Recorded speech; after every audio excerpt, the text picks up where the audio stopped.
Good morning ಎಲ್ಲ ಒಳ್ಳೆ ಮನಸ್ಸುಗಳಿಗೆ welcome to daily vlog day 11.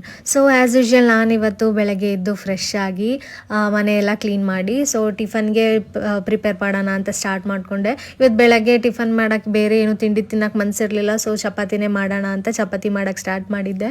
ನಂಗೆ ಬೆಳಗ್ಗೆನೇ ತಿಂಡಿ ಮಾಡೋಕ್ಕೆ ಅಥವಾ ಅಡುಗೆ ಮಾಡೋಕ್ಕೆ ಮನಸ್ಸಿರಲಿಲ್ಲ ಅಂದರೆ ಇಲ್ಲ ಸಾಂಗ್ಸ್ ಹಾಕ್ಕೊಂಡು ಇಲ್ಲ ಯಾವುದಾದ್ರೂ ವ್ಲಾಗ್ಸ್ ಹಾಕ್ಕೊಂಡು ನೋಡ್ತಾ ಅಡುಗೆ ಮಾಡ್ತಾ ಇರ್ತೀನಿ.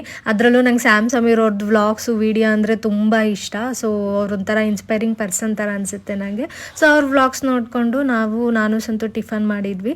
ಟಿಫನ್ ಮಾಡಾದಮೇಲೆ ಮಧ್ಯಾಹ್ನ ಅಡುಗೆಗೆ ನಾನು ಅಡುಗೆ ಮಾಡೋಕ್ಕೆ ಸ್ಟಾರ್ಟ್ ಮಾಡಿಕೊಂಡೆ. ಇವತ್ತು ಮಧ್ಯಾಹ್ನ ಅಡುಗೆಗೆ ನಾನು ಚಪಾತಿ, ಪಲ್ಯ, ಅನ್ನ, ಸಾಂಬಾರು ಇಷ್ಟು ಮಾಡಿದ್ದೆ. ಆ್ಯಕ್ಚುಲಿ ಸತ್ತುಗೆ ಡೈಲಿ ರೊಟ್ಟಿ ಅಥವಾ ಚಪಾತಿ ಇರಲೇಬೇಕು. ಅದಕ್ಕೋಸ್ಕರ ಇವತ್ತು ಫುಲ್ ಚಪಾತಿ, ಪಲ್ಯ, ಅನ್ನ, ಸಾರು ಇಷ್ಟು ನಾನು ಮಾಡಿದ್ದೆ. ರೆಡಿ ಮಾಡಾದಮೇಲೆ ನಾನು ಸ್ವಲ್ಪ ಹೊತ್ತು ಮೊಬೈಲ್ ನೋಡಿಕೊಂಡು ಟಿ ವಿ ನೋಡಿಕೊಂಡು ಸಂತೂನ್ ಜೊತೆ ಕಿಟ್ಲೆ ಮಾಡಿಕೊಂಡು ಆಮೇಲೆ ಲಾಗಿನ್ ಆಗಿಬಿಟ್ಟು ಕೆಲಸ ಮಾಡೋಕ್ಕೆ ಸ್ಟಾರ್ಟ್ ಮಾಡಿದೆ. ಅಷ್ಟೊತ್ತಿಗೆ ಯಾವಾಗ ಮಧ್ಯಾಹ್ನ ಆಯಿತು ಅನ್ನೋದೇ ಗೊತ್ತಾಗಲಿಲ್ಲ. ಮತ್ತೆ ಆಲ್ರೆಡಿ ಊಟ ಮಾಡೋಕ್ಕಂತ ಕೂತ್ಕೊಂಡ್ವಿ. ನಂದು ಊಟ ಆ್ಯಸ್ ಯೂಶ್ವಲ್ ಸೌತೆಕಾಯಿ, ಕ್ಯಾರೆಟು ಆ್ಯಂಡ್ ಸಂತು ಮೀಟಿಂಗ್ ನಡೀತಾ ಇತ್ತು. ಮೀಟಿಂಗ್ ಅಟೆಂಡ್ ಮಾಡ್ಕೊತಾನೆ ಚಪಾತಿ, ಪಲ್ಯ, ಅನ್ನ, ಸಾಂಬಾರು ಅವನಿಗೆ ಹಾಕ್ಕೊಟ್ಟಿದ್ದೆ. ಊಟ ಮಾಡ್ತಾ ಇದ್ದ. ಅದಾದಮೇಲೆ ಉರಿತಾ ಬಂದಮೇಲೆ ಯಾಕೋ ಮನೆ ಕ್ಲೀನ್ ಆಗಿಲ್ಲ ಅಂತ ಅನ್ನಿಸ್ತಾ ಇತ್ತು. ಮತ್ತೆ ತಿರ್ಗಾನೆಲ್ಲ ಒರೆಸ್ದೆ. ನಂಗೊಂಥರ OCD ಅಂತ ಹೇಳ್ಬೋದು. ಸೊ ಅವಾಗಲೆಲ್ಲ ಕ್ಲೀನ್ ಮಾಡ್ತಾ ಇರ್ತೀನಿ. ಅದಾದಮೇಲೆ ಸಂಜೆ ಯಾವಾಗಾಯ್ತೋ ಗೊತ್ತಿಲ್ಲ ಲಾಗೌಟ್ ಆಗಿಬಿಟ್ಟೆ. ಟೈಮ್ ಆಗಿತ್ತು ಅಂತ ಹೇಳ್ಬಿಟ್ಟು. ಬೆಳಗ್ಗೆಯಿಂದ ವರ್ಕ್ ಫ್ರಮ್ ಹೋಮ್ ಅಲ್ವಾ, ಮನೇಲೇ ಕೆಲಸ ಮಾಡಿ ಅದರಲ್ಲೂ ಸಂತೂ ಬ್ಯುಸಿ ಇರ್ತಾನೆ, ನಾನು ಬ್ಯುಸಿ ಇರ್ತೀನಿ ಕೆಲಸದಲ್ಲಿ. ಸೊ ಈವ್ನಿಂಗ್ ಸ್ವಲ್ಪ ಟೈಮ್ ಸ್ಪೆಂಡ್ ಮಾಡಿಕೊಂಡು ಸ್ವಲ್ಪ ಹೊರಗೆ ಹೋಗಿ ಬರೋಣ, ಒಂದು ರೌಂಡ್ ಹಾಕ್ಕೊಂಬರೋಣ ಗಾಡೀಲಿ ಅಂತ ಹೋಗಿದ್ವಿ. ಹಂಗೆ ಸಂತೂ ಪೆಟ್ರೋಲ್ ಹಾಕ್ಸ್ಬೇಕು ಗಾಡಿಗೆ ಅಂತ ಹೇಳ್ತಾ ಇದ್ದ.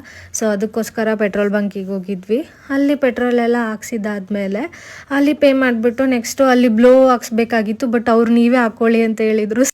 ಸಂತನು ಒಂದು ಕೈ ನೋಡೇ ಬಿಡೋಣ ಅಂತ ಏನೇನೋ ಟ್ರೈ ಮಾಡ್ತಾ ಇದ್ದ. ಅವನ ಅವಸ್ಥೆ ನೋಡಿ ನನಗೂ ನಗು ಬರ್ತಾಯಿತ್ತು. ಸೊ ಅದಾದಮೇಲೆ ಆ್ಯಕ್ಚುಲಿ ಸಂತು ಭಾಳ ದಿವಸದಿಂದ ಐಫೋನ್ ರೇಟೆಲ್ಲ ಎಷ್ಟಿದೆ ಶಾಪಲ್ಲಿ ಹೋಗಿ ನೋಡ್ಕೊಬರೋಣ ಅಂತ ಹೇಳ್ತಾ ಇದ್ದ. ಬೆಳಗ್ಗೆಯಿಂದನೂ ಹೇಳ್ತಾ ಇದ್ದ ಅಂತ ಹೇಳ್ಬಿಟ್ಟು ಹೆಂಗಿದ್ರು ಹೊರಗೆ ಬಂದಿದ್ವಿ ಅಲ್ಲ, ಐಫೋನ್ 16 ಮತ್ತು 17 ಎಷ್ಟೆಷ್ಟು ರೇಟ್ ಇದೆ, ಏನು ಡಿಫ್ರೆನ್ಸ್ ಇದೆ ಎಲ್ಲ ಎರಡು ಶಾಪಿಗೆ ಹೋಗಿದ್ವಿ, ನೋಡ್ಕೊಂಡು ಬಂದ್ವಿ. ಆ್ಯಕ್ಚುಲಿ ನನಗೆ ಈ ಮೊಬೈಲಿಗೆ ದುಡ್ಡು ಹಾಕೋದೆಲ್ಲ ಡೆಡ್ ಇನ್ವೆಸ್ಟ್ಮೆಂಟ್ ಅನಿಸುತ್ತೆ. ದುಡ್ಡಿಗೆ ಆ್ಯಕ್ಚುಲಿ ಫೋನಿಗೆಲ್ಲ ದುಡ್ಡು ಹಾಕೋಕ್ಕೆ ಮನಸ್ಸೇ ಇರೋದಿಲ್ಲ.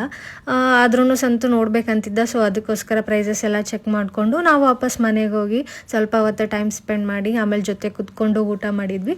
ಊಟ ಮಾಡಾದ್ಮೇಲೆ ಮಲ್ಕೊಂಡ್ವಿ. ಸೊ ಇದಾಗಿತ್ತು daily vlog day 11. Love you, bye bye, take care.